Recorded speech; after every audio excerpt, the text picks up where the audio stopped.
एक अंतिम सवाल कि आजकल बहुत कवायद लगाई जा रही है कि अगर इंडिया गवर्नमेंट आ गई ऑपोजिशन की तो स्टॉक मार्केट गिर जाएगी, या आजकल उथल पुथल हो भी रही है स्टॉक मार्केट में बहुत, क्योंकि कईयों को लग रहा है कि इंडिया पार्टी आगे चल रही है।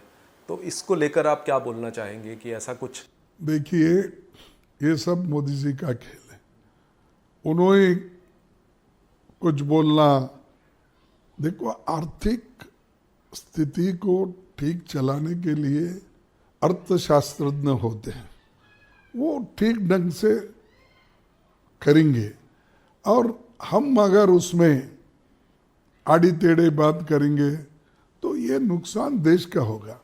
और वो काम वही करते हैं। वो मैं रहूँगा तो ठीक हो जाएगा, मैं नहीं रहूँगा तो पूरा खराब। अरे आपने तो कम से कम कितना 155 लाख करोड़ है ना, वो तो आपने डेट में डाल दिया।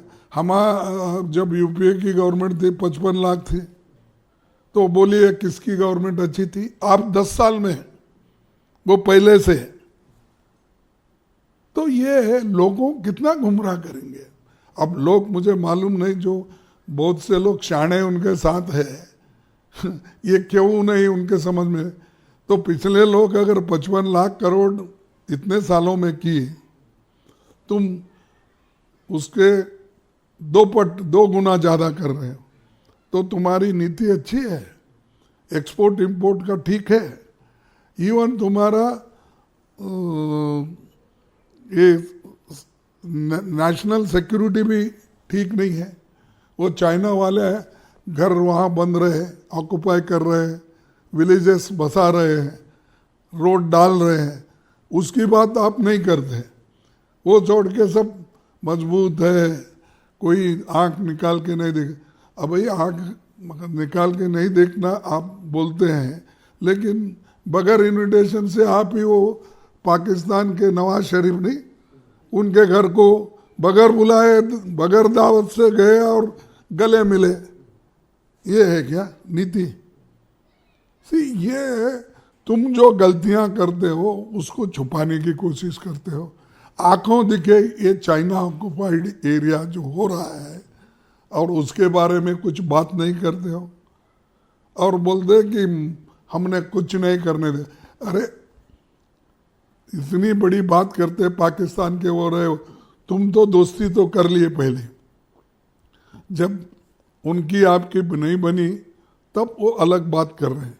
लेकिन मैं आपको पूछता हूँ कि पाकिस्तान को रास्ते पे लाए कौन? इंदिरा गांधी जी ने लाई। बांग्लादेश को आज़ाद किसने कराया? इंदिरा गांधी जी ने कराया। तुम तो पहाड़ खोद के चूहा निकालते हो, उसका बहुत बड़ा प्रचार करते हो। यहाँ तो 1 लाख लोगों को उन्होंने जेल में डाला और बांग्लादेश को आज़ाद कर दिया। वो अमेरिका को नहीं डरी और किसी को भी नहीं डरे।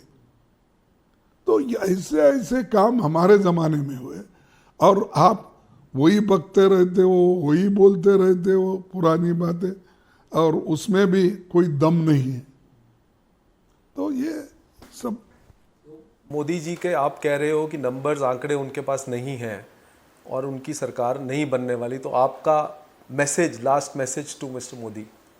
मैसेज यही है कि मोदी के लिए नहीं, उनके विचारधारा के, मैंने पहले ही बोला आपको, हमारी विचारधारा अलग है। हम व्यक्तिगत किसी आदमी को हेट नहीं करते, किसी आदमी के खिलाफ नहीं है, किसी इंडिविजुअल के खिलाफ नहीं। हम उनके विचारधारा के खिलाफ है, और उनकी विचारधारा, उनकी जो आरएसएस आइडियोलॉजी उनके साथ जुड़ी हुई है, और दूसरों को सताने के, दूसरे धर्मों को डिवाइड करने का, दूसरे कास्ट को डिवाइड करने का, और यहाँ के दलितों को, पिछड़ों को और आदिवासियों को यथास्थिति में रखना, जो उनकी मानसिकता है उसके खिलाफ है। वो स्टॉप हो जाएगा।